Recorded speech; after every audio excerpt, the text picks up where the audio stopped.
Então, vamos lá, tá? É, eu vou fazer aqui uma lista de 10 jogos com temática histórica que são fáceis de se encontrar no Brasil. Fáceis, assim, dá pra achar no Brasil, tá? Não é minha lista de top 10 jogos com temática histórica, mas são jogos que eu gosto e que vocês vão poder encontrar aqui no Brasil, tá? Então, vamos lá. Eu vou começar o meu primeiro jogo aqui. Eu já vou começar logo com um jogo bom, muito bom, tá? Então vamos lá. O primeiro jogo é o Through the Ages, tá? Through the Ages, lançado em 2015, é a segunda edição, segunda versão, né? Porque a gente tem o Through the Ages, que é a Story of Civilization, e em 2015 foi lançado Through the Ages, a New Story of Civilization, que foi lançado pela Devir,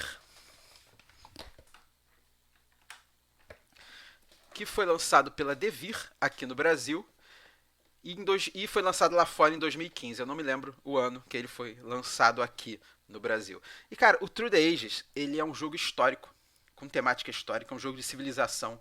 É aquele jogo mesmo truezão, sabe, de civilização. E cara, o True the Ages, ele ele vai te levar para uma construção de uma civilização, como o nome diz, através das eras. Tá? Você começa ali na antiguidade, que é só um primeiro turno do jogo, tá?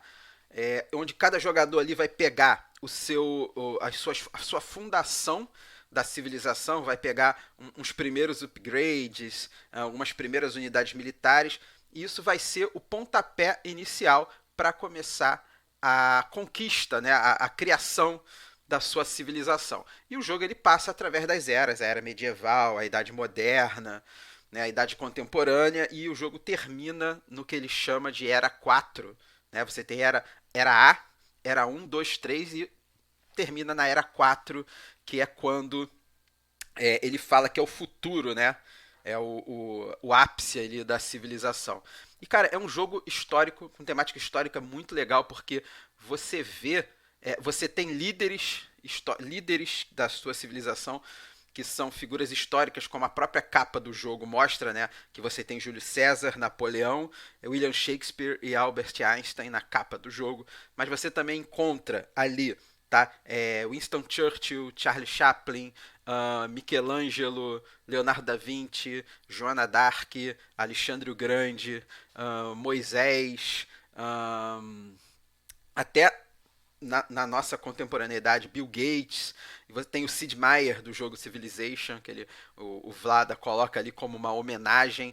Outra coisa legal, muito elemento histórico no jogo são as maravilhas que você constrói, que, né, pode ser os jardins suspensos, a Grande Muralha, as pirâmides, e você o Kremlin, e você passa também para maravilhas que, vamos dizer assim, não são monumentos históricos, mas como tem também na era 3 do jogo, você tem uma maravilha que é a internet.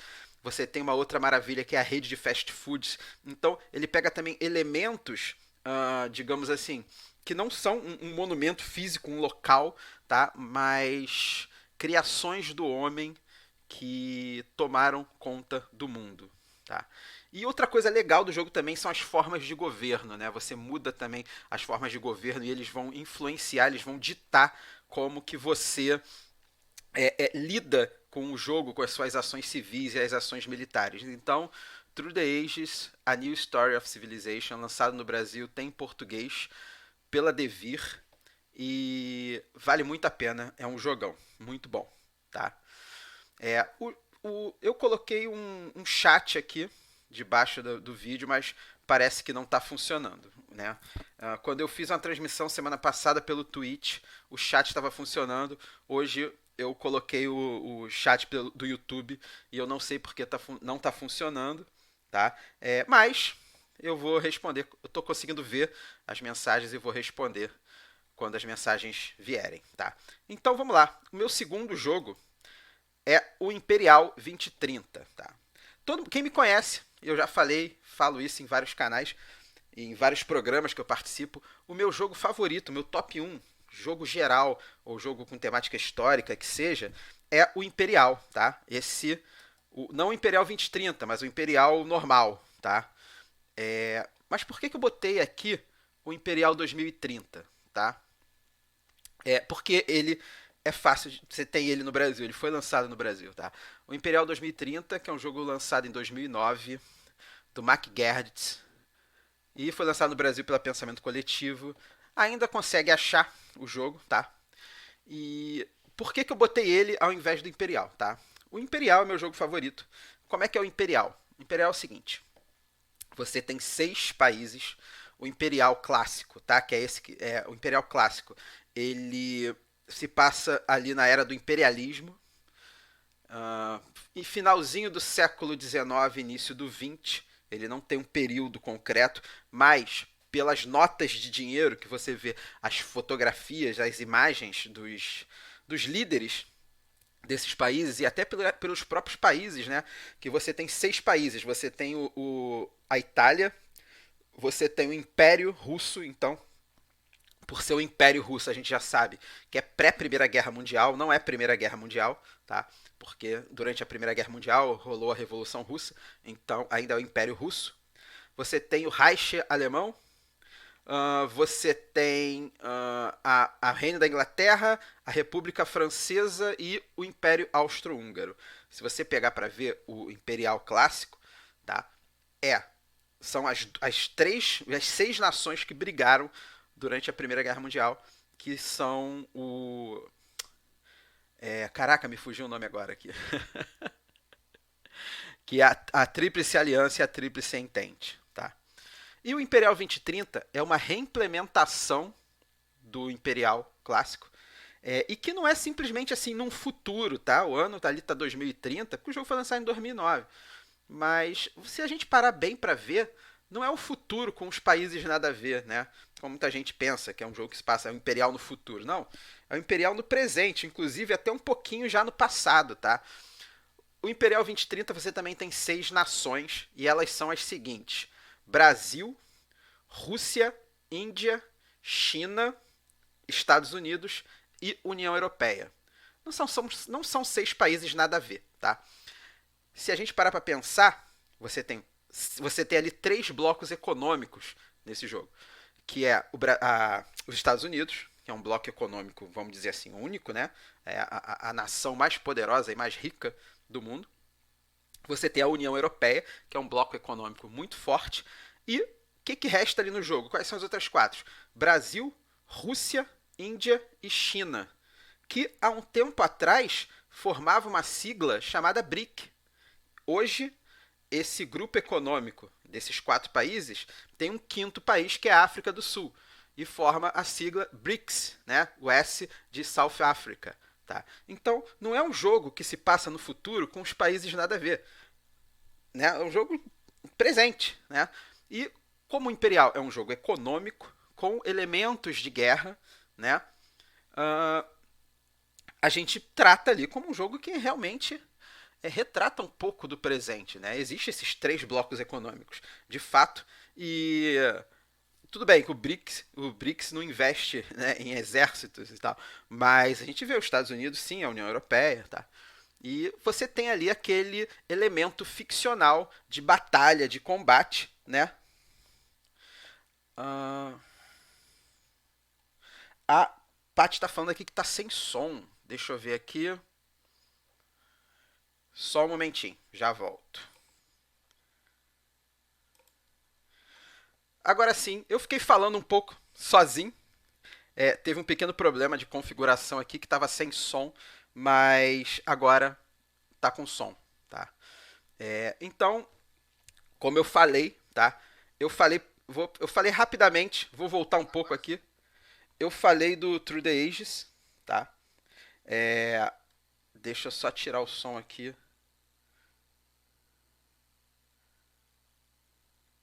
Eu falei do Through the Ages. Isso aí vai estar gravado depois, amanhã, ou amanhã vai estar no podcast. Mas voltando um pouco, né? Eu falei do Through the Ages e como o Through the Ages ele é um jogo que você literalmente passa entre as eras, tá? E depois em seguida eu falei aqui do Imperial e as diferenças do Imperial para o Imperial 2030, tá? E eu deixei claro aqui também que esse não é o meu top 10 jogos históricos. São apenas 10 dicas de jogos com temática histórica, tá? O bom é que, como eu tô gravando o áudio no meu computador, depois eu posso pegar esse vídeo aqui e editar e incluir o áudio dele no YouTube, né? Vou tentar fazer. Mas vai ficar legal, tá? Então é isso. Então, minha segunda dica é o Imperial 2030, tá? Que é um jogo que você acha ele no Brasil, tá? E é uma reimplementação do Imperial, só que se passando num presente um pouco alternativo com países, ok, não são países nada a ver, tá? São países que existem, blocos econômicos que existem, tá? Então vamos lá. O meu terceiro jogo é um dos meus queridos também, que é o Twilight Struggle.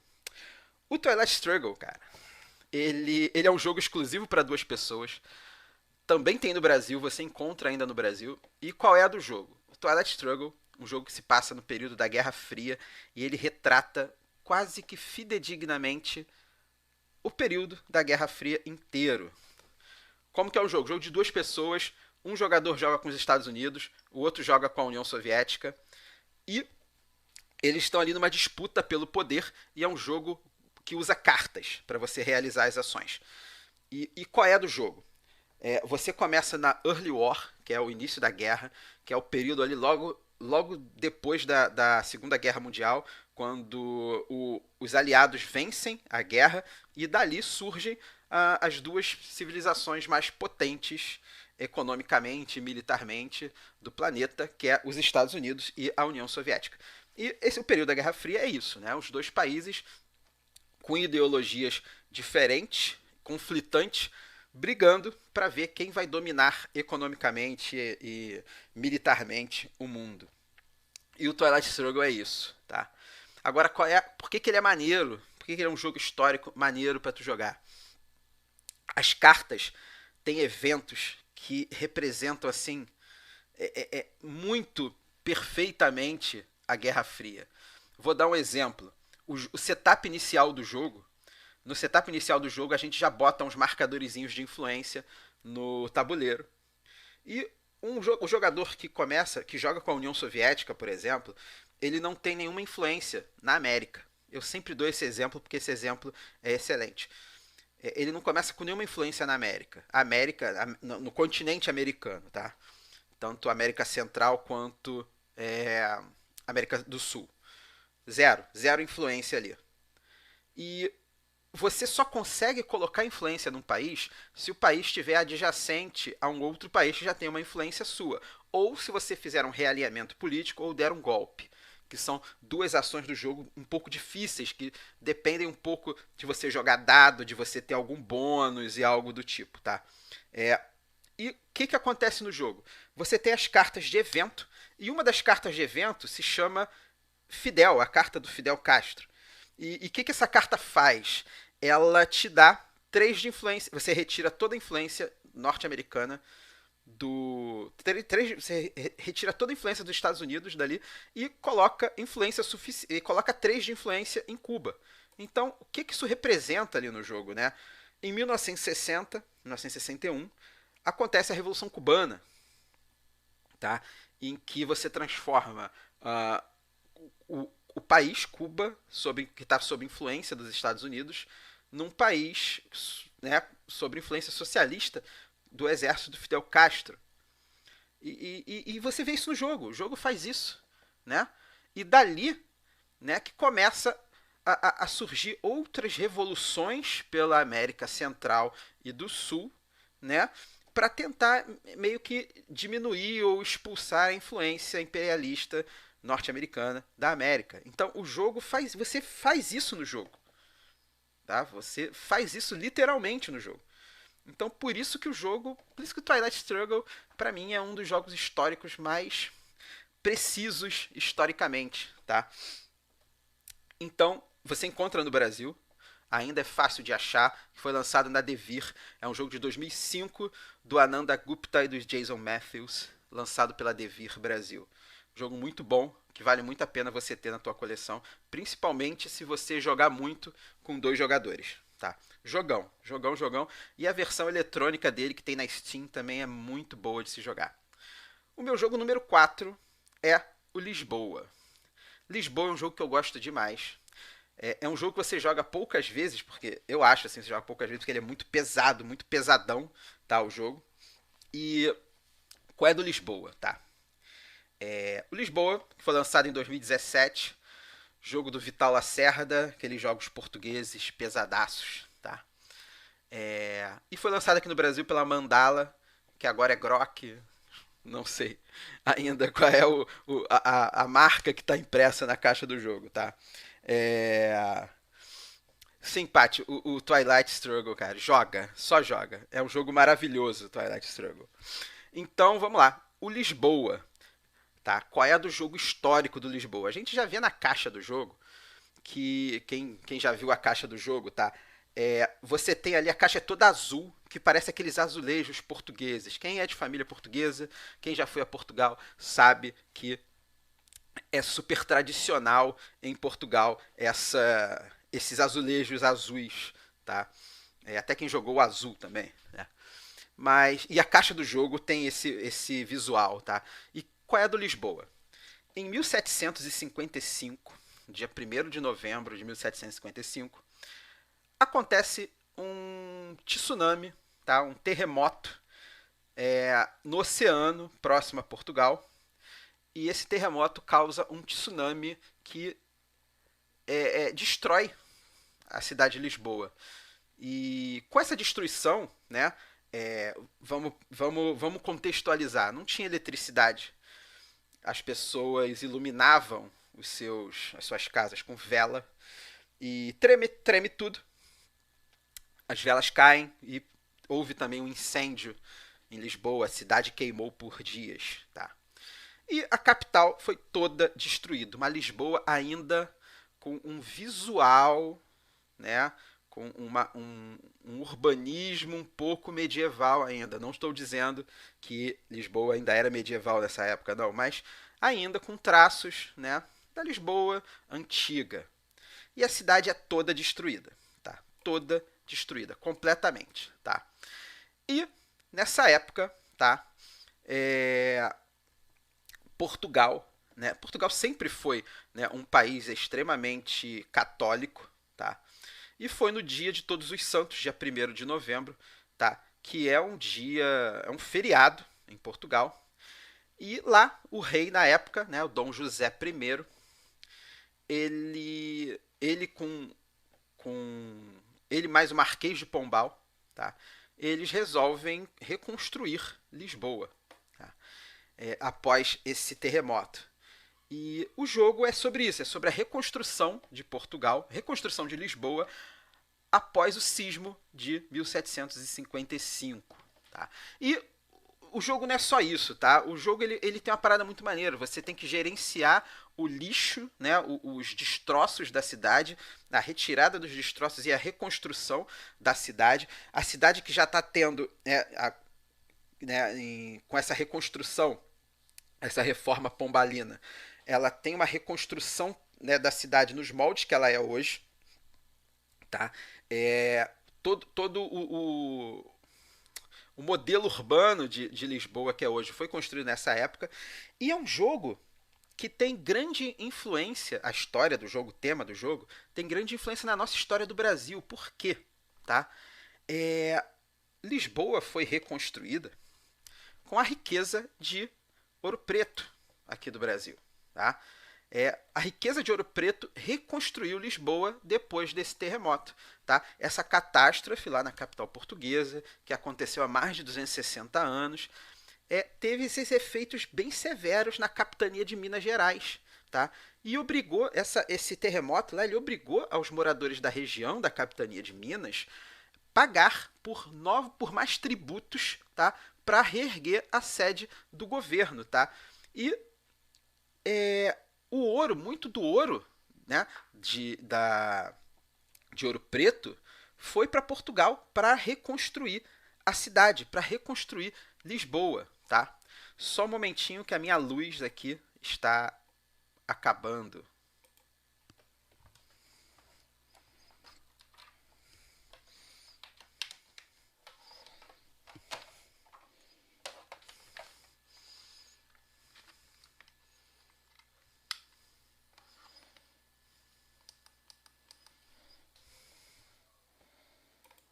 Pronto, voltei, a minha luz estava acabando.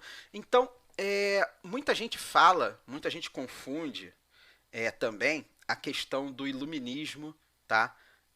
Relacionado a essa época, tá? Mas é nessa época que surge o que eles chamam de iluminismo pombalino, tá? Porque o termo iluminismo, tá? É o termo vem do termo luzes, né?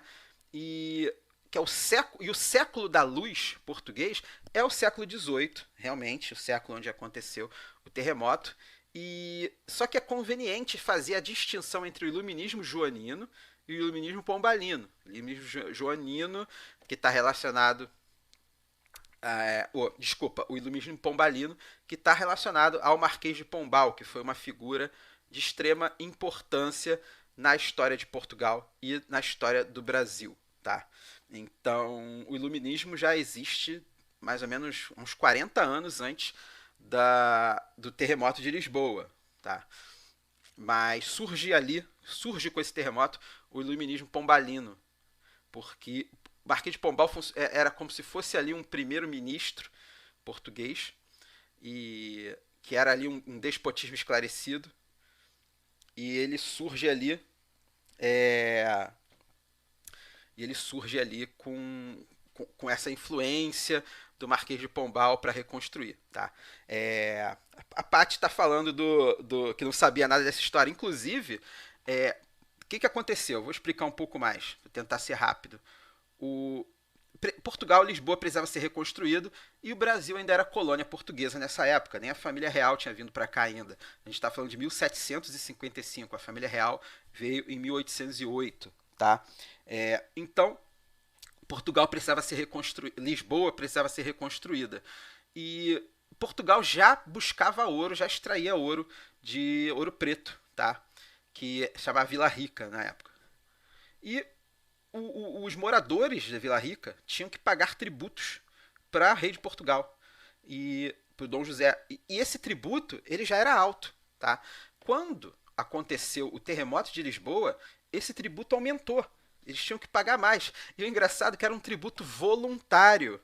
Voluntário, mas se você não pagasse, você tinha muitas represálias por não pagar.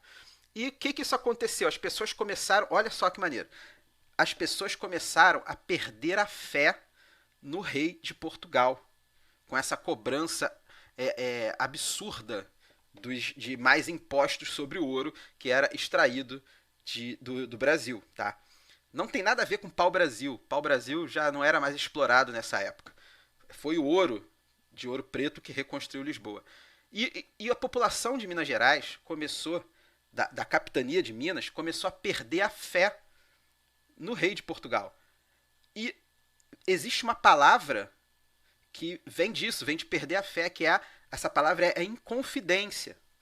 Então, esses protestos que a população da capitania de Minas começou a fazer pela cobrança dos impostos pelo Marquês de Pombal para reconstruir Lisboa, gerou várias inconfidências em Minas Gerais. Dentre a mais famosa, a Inconfidência Mineira, que viria a acontecer alguns anos depois, onde a gente conhece a história de Tiradentes e tal. Então, Lisboa é um jogo que está muito ligado à nossa história, tá? E você vê isso tudo no jogo, né? Você está reconstruindo Lisboa. Então é um jogão, vale muito a pena ter. E é jogão mesmo, caixa grande, jogo pesado, jogo demorado, queima mufa, mas vale muito a pena você experimentar e jogar esse jogo. O meu jogo número 5 é o Amun-Re. O Amun-Re eu dou até uma pausa, porque o Amun-Re é o seguinte. Jogo clássico do Reiner Knizia. Foi lançado aqui no Brasil pela Conclave. Jogo antigo, de 2003. E é um jogão, tá? É um jogão. Muita gente diz que ele é abstrato, mas não, é um jogão.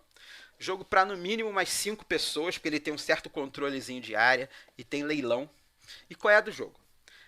A gente tem ali o Egito e várias províncias do Egito na beira do Rio Nilo. Então a gente tem a gente tem 4 províncias, 2 delas beiram o Rio Nilo, de cada uma de um lado, e as outras não, né? As outras ficam afastadas. E são 1, 2, 3, 4, 5, 6, são 8 províncias, se eu não me engano. E essas províncias Elas podem ter pirâmides, construir pirâmides, ter trabalhadores ali para trabalhar no cultivo, na lavoura. E o jogo ele dura 2 eras, digamos assim. E qual é a maneira do jogo? Ele tem impresso ali no tabuleiro os símbolos da dos dois reinos, nos dois reinados do Egito, né? E o jogo ele se passa em 2 eras da história do Egito, que é o Alto Egito e o Baixo Reinado e o Alto Reinado e o Baixo Reinado do Egito, né? Então, o jogo você vê, o jogo tem 2 fases do jogo, tem 2 reinos do jogo, que pode ser 2 etapas mecânicas do jogo, mas que representam historicamente o Alto Reinado egípcio e o Baixo Reinado egípcio e a unificação do Egito, né, dos 2 reinados do Egito. Então, também é um jogo muito temático, um jogo muito bom de se jogar. O jogo do Reiner Knizia é o meu favorito do Reiner Knizia. E ele faz uns jogos muito bons. E ele tem isso. Você vai conhecer um pouco. Se você consegue jogar sem precisar saber disso do tema, né? É um tema egípcio, um jogo de leilão e tal, construir pirâmide, mas ele tem isso, ele tem essa paradinha por trás, né? Que é o alto reinado, o baixo reinado e a unificação desses 2 reinados do Egito. É muito bom, Amun-Re. Esse é o meu jogo, a minha quinta dica de jogo com temática histórica. Ainda dá para encontrar no Brasil. Jogo bem tranquilo de se achar, tá? Então vamos lá. Jogo número 6, que é As Viagens de Marco Polo. Também lançado aqui no Brasil. Foi lançado em 2015 lá fora. É dos designers italianos Simone Luciani e Daniele Taschini. Você deve conhecer eles também pelo Tzolk'in. Eles lançaram Tzolk'in. O Daniele Taschini lançou também o Teotihuacan. Então são jogos que você encontra aqui no Brasil, jogos italianos, né? E qual é do Marco Polo?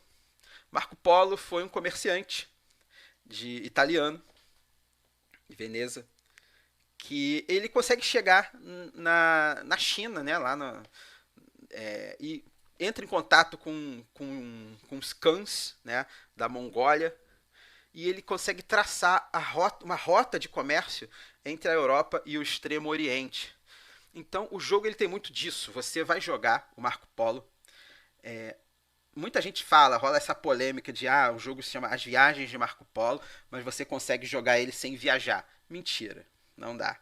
Você consegue jogar ele sem precisar viajar dentro do jogo, mas se ninguém ficar te marcando. Se o pessoal ficar te marcando, você não consegue fazer isso. E o jogo das Viagens do Marco Polo é o seguinte: cada jogador ele vai ter um personagem com poder variado, e esse personagem tem que fazer viagens através do mapa, então e ganhar recursos de comércio. E esses recursos você vai utilizar para cumprir contratos de venda e para você também poder viajar. Então o jogo é isso, você tem que ficar balanceando os recursos que você está conseguindo para cumprir contratos e ganhar pontos, e também para usar esses recursos para viajar. Quanto mais você viaja, mais ações você consegue, ações para você realizar no jogo, e mais pontos você vai conseguir no final. Você tem os objetivos, que são rotas que você tem que traçar. Tá? Então é um jogo muito bacana, com um elemento histórico bem legal, que são as viagens de Marco Polo pela Ásia e pelo Extremo Oriente, para traçar as rotas de comércio que foram fundamentais para o desenvolvimento da Europa, tá? Durante a Idade Média e posteriormente, tá? Isso vai influenciar também a Idade Moderna e tal. Então é um jogão muito bom. Recentemente foi lançado o Marco Polo 2, que dá umas mudanças no jogo.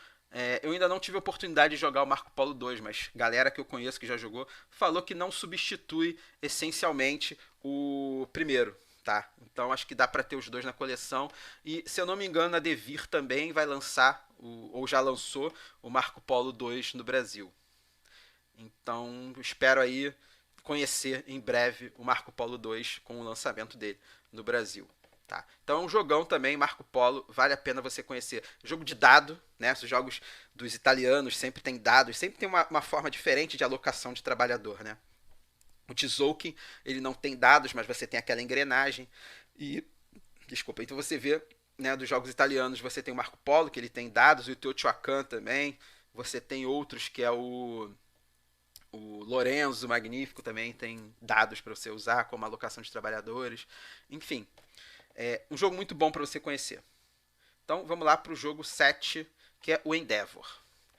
O Endeavor é um jogo antigo, tá? E há pouco tempo ele foi reimplementado com o Endeavor Age of Sail, que é basicamente igual ao jogo antigo, porém ele vem com umas mudanças que o Endeavor ele é um jogo que ele só funcionava muito bem com 4 pessoas em diante. Você podia jogar com menos, você podia jogar com 3, com 2 pessoas, só que o jogo ficava muito frouxo, ficava muito fácil de jogar. E o Endeavor Age of Sail, que é uma nova versão do jogo, ele traz umas mudanças no tabuleiro. Ele vem com um tabuleiro para menos pessoas, em que o jogo ele fica menos frouxo, ele dá uma regulada no jogo, né, para você poder jogar melhor. Foi lançado em 2018 e aqui no Brasil pela Ludofy. Tá? É um jogo do Carl Visser e Jarrett Gray. Jogão muito bom. E por que eu botei especificamente o Age of Sail? Porque o Age of Sail ele tem uma parada muito maneira, que é uma regra opcional, uma variante do jogo, que são as façanhas de Endeavor. Na verdade, o nome é só As Façanhas. As Façanhas de Endeavor é uma série que eu fiz no blog de Jogada Histórica, onde eu explico cada uma das façanhas. E as façanhas são acontecimentos históricos. E você como é que eu vou falar? Você incorpora esses acontecimentos históricos no jogo. Porque o Endeavor é o seguinte: o Endeavor é um jogo de navegação, onde nós somos navegadores e temos que conquistar territórios ao redor do mundo pelos continentes. Tá? E é basicamente isso. Só que o jogo é isso só, você botar peça e conquistar território e conseguir as tuas cartas de comércio e tal. E mas é um jogão muito bom. E ele tem um elemento muito bacana também, que é o lance da é polêmico. A edição antiga, algumas cartas de recursos que você é o seguinte, você tem que conquistar, você tem que explorar vários continentes do mundo, e depois que você explora esses continentes, você consegue cartas que vão te dar pontos e vão te dar recursos. Só que tem cartas que te dão pontos e recursos que te dão muitos pontos e muitos recursos. Só que essas cartas elas têm um símbolozinho que é um grilhão que representa a escravidão. Você escravizou, né, a população dali para conseguir mais recursos. E o jogo ele tem o seguinte: se por acaso sair a carta da abolição da escravidão, os jogadores que utilizaram da escravidão no jogo para conseguir recursos, eles perdem ponto no final. Isso é um jogo que tem desde a primeira edição do jogo. Na segunda, eles mantiveram isso e colocaram uma grande nota no manual, explicando que eles pensaram em tirar isso do jogo, mas acharam importante deixar para conscientizar as pessoas, né, sobre a questão da escravização e tal. Mas era a única coisa de histórica, realmente, assim, que tinha no jogo. E com essa edição, o Endeavor Age of Sail, ele coloca as façanhas, que são acontecimentos históricos reais, e você incorpora eles no jogo, te dando novas possibilidades de ação. Ou seja, dá uma enriquecida muito maior no jogo. Então, o jogão você ainda acha ele no Brasil, jogo de caixa pesada, nem tá tão caro. Vale muito a pena você ter na tua coleção o Endeavor Age of Sail. Meu jogo número 8 é o Brás. E eu boto logo os dois Brazes, né? Então, o Brás é o seguinte. O Brás é um jogo de 2007 e ele se chamava apenas Brás. Só isso. Tá? Brás que é latão, se eu não me engano. É um tipo de metal que eu não sei direito qual é o nome dele. Eu não conheço, né, os tipos de metal, mas metais diferentes. E o Brás, ele é um jogo lançado em 2007 e ele se chamava apenas Brás. E ele se passava em Lancashire, na Inglaterra, e é um jogo sobre a Revolução Industrial, onde nós somos industriários, donos de indústrias de algodão, e que a gente tem que exportar, construir, melhorar nossas indústrias, espalhar nossas indústrias pela região de Lancashire e vender as nossas produções e ganhar dinheiro. No final do jogo vai vencer quem tem mais ponto, que é dinheiro. Beleza. Depois o jogo, ele lança em 2018, o jogo é relançado com um novo visual, E uma reimplementação também. Então, o jogo Brass antigo, ele é relançado em 2018 com o nome de Brass Lancashire. Por que quis botar o Lancashire no nome? Porque eles lançam também junto o Brass Birmingham, que é uma versão um pouquinho só mais light do Brass, com umas mecânicas novas. Ou seja, é um novo jogo, tão bom quanto o jogo clássico. E vale muito a pena você ter os dois na sua coleção. Então, o Brass, lançado em 2007, depois relançado em 2018 com uma reimplementação. Jogo do Martin Wallace, que é um mestre dos jogos econômicos. Foi lançado no Brasil pela Conclave Editora. Você ainda acha ele muito no Brasil. E por que é maneiro dele, cara? O maneiro do Brass, historicamente, é o seguinte. Nós temos que construir indústrias de algodão, e fazer ela crescer pela Inglaterra. Para isso, a gente precisa de recursos. E que recursos são esses? Carvão e ferro. Ferro para a gente reconstruir, para a gente construir nossas máquinas, nossas indústrias, né, que são máquinas construídas com ferro fundido. E carvão, porque é o combustível dessas máquinas. Tá? E o jogo tem esses dois recursos, carvão e ferro. E o jogo ele dura 2 eras também, que é a era dos canais e as eras das ferrovias. A Revolução Industrial durou muito tempo, muitas décadas. E no início da Revolução Industrial, o transporte entre as regiões era feito através de canais. Canais de barco mesmo, de rio. Né? Rios que eram construídos e passavam por dentro das cidades. E esses barcos, eles carregavam as mercadorias, principalmente carvão. Então no jogo a gente vê isso, né?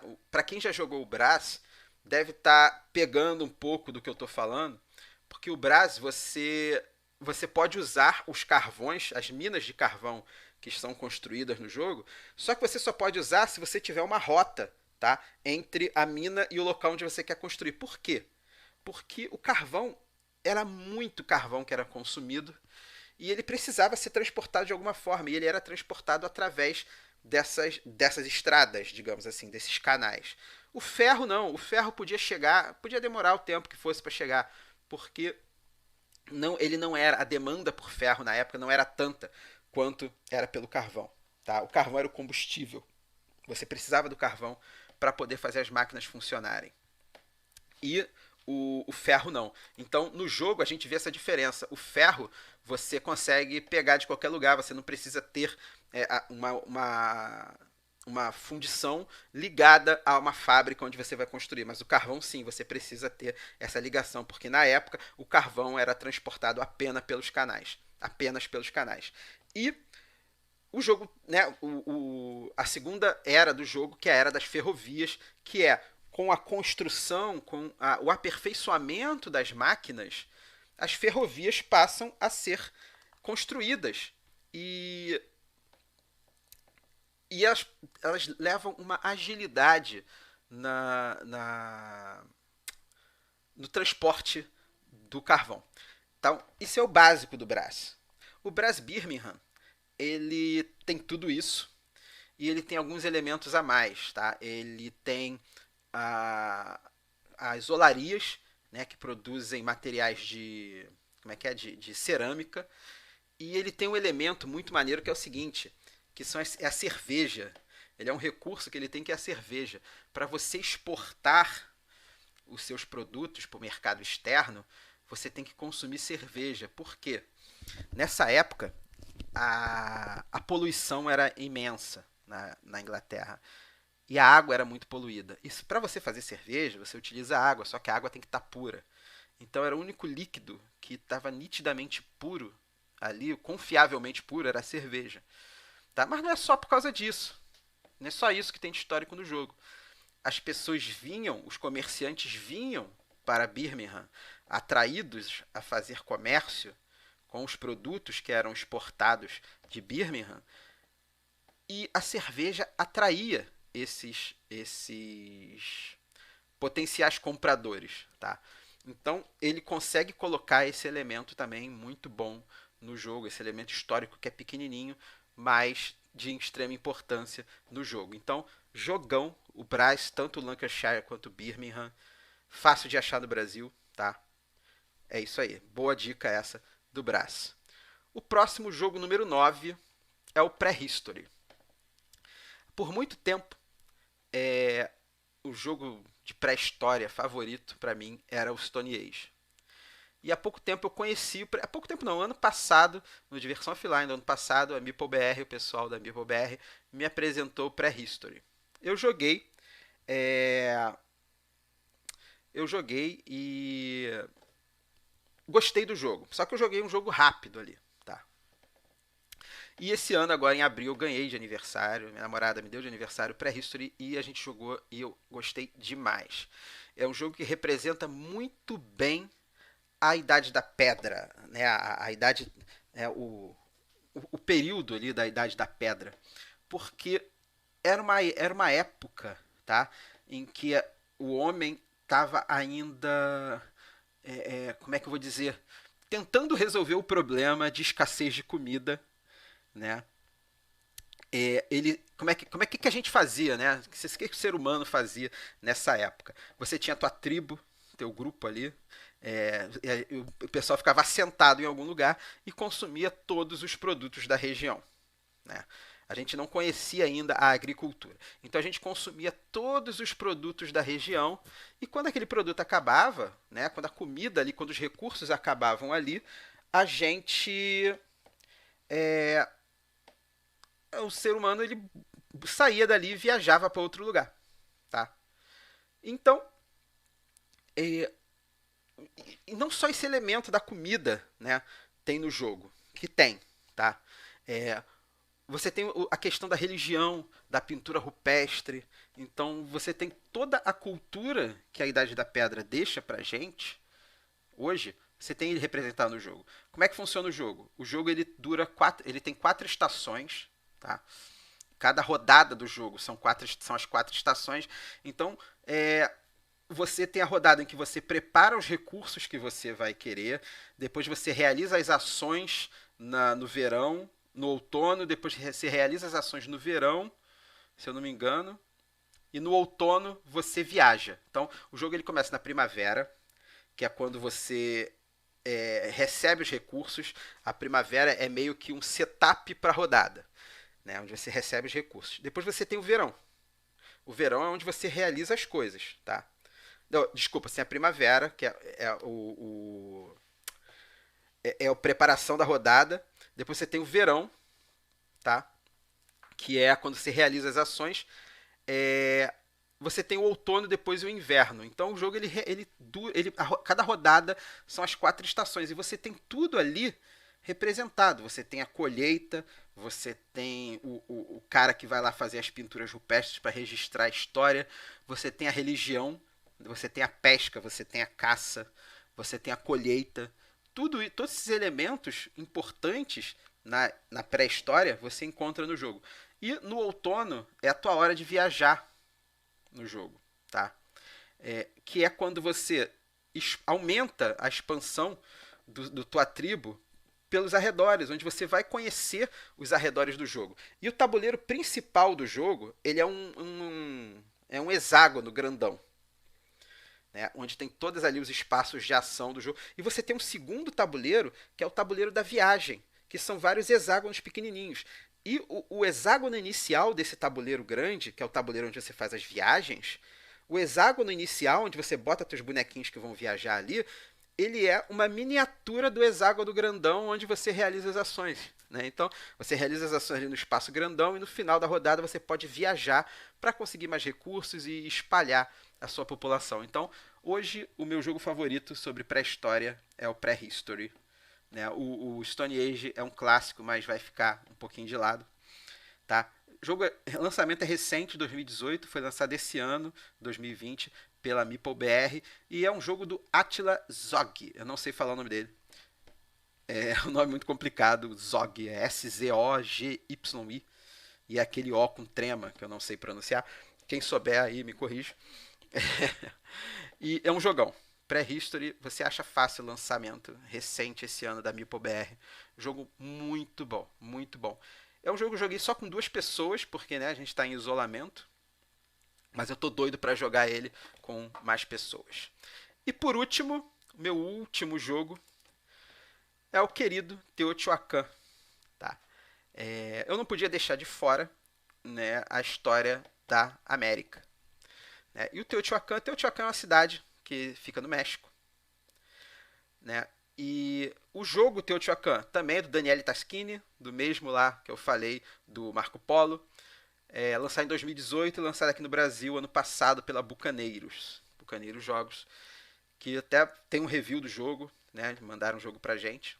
Tem um podcast sobre o jogo também.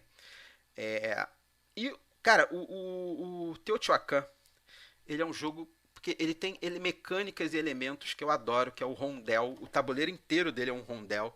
É um jogo com dados, com alocação de dados como se fossem trabalhadores, tá? E é um jogão. Jogão, jogão, jogão. E por que, que ele está aqui entre as dicas de 10 jogos históricos?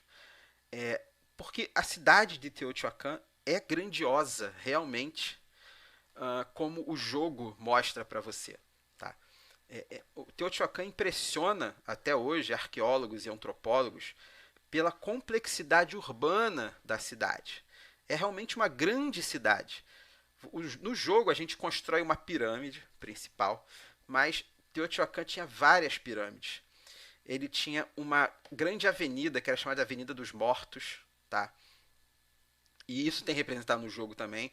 Né? O jogo tem uma parada muito maneira que é os seus dados são trabalhadores e esses trabalhadores eles vão fazendo coisas por Teotihuacan para construir a cidade e cada vez que algumas situações você usa ele, você evolui ele. Então você aumenta o valor do dado. E quando o dado chega a 6, ele representa o fim da vida daquele trabalhador. E você pode, quando ele representa o fim da vida dele, você também pode, não é obrigatório, mas é uma das ações, andar pela trilha dos mortos. Ou seja, o teu cara, o teu trabalhador, ele passa a ser homenageado, né? Como se fosse ele sendo homenageado na trilha, na Avenida dos Mortos, né? Que era existe isso na real em Teotihuacan. Ele é um elemento do jogo que existe, que é onde grandes pessoas, grandes personalidades, reis, guerreiros, construtores, inclusive, eram homenageados pela construção da cidade. Então, tudo isso tem no jogo e tudo isso tem na vida real, tá? Se você pegar a caixa do jogo e olhar, a caixa do jogo tem uma pirâmide, uma grande pirâmide sendo construída. E se você pesquisar no Google lá, Grande Pirâmide de Teotihuacan, você vai ver a pirâmide está lá, é a mesma, né? Cara, cada vez mais, né, os jogos vão ficando um pouco mais parecidos, tá, com seus temas, tá? Então, minha 10ª e última dica é o Teotihuacan, tá? A Cidade dos Deuses, o nome do jogo, Teotihuacan, Cidade dos Deuses. Você acha ele fácil ainda aí no Brasil. Recentemente lançou a expansão, que eu não joguei ainda, eu já tenho, mas eu não consegui jogar ainda, né? Porque a gente entrou aí nessa pandemia, então tá cada vez mais difícil jogar em grupo, tá? E minha 10ª dica é o Teotihuacan, tá? Então, essas foram as 10 dicas de jogos com temática histórica. Tá? O primeiro e o segundo, né, a gente tem aqui no chat o Roberto Cavalcante está perguntando da partida de Twilight Struggle que eu transmiti semana passada, se ela está disponível em algum lugar. Então, a partida do Twilight Struggle, o Roberto, ela foi transmitida pelo Twitch e eu tive um pequeno probleminha na transmissão e eu não consegui pegar, não consegui salvar a transmissão.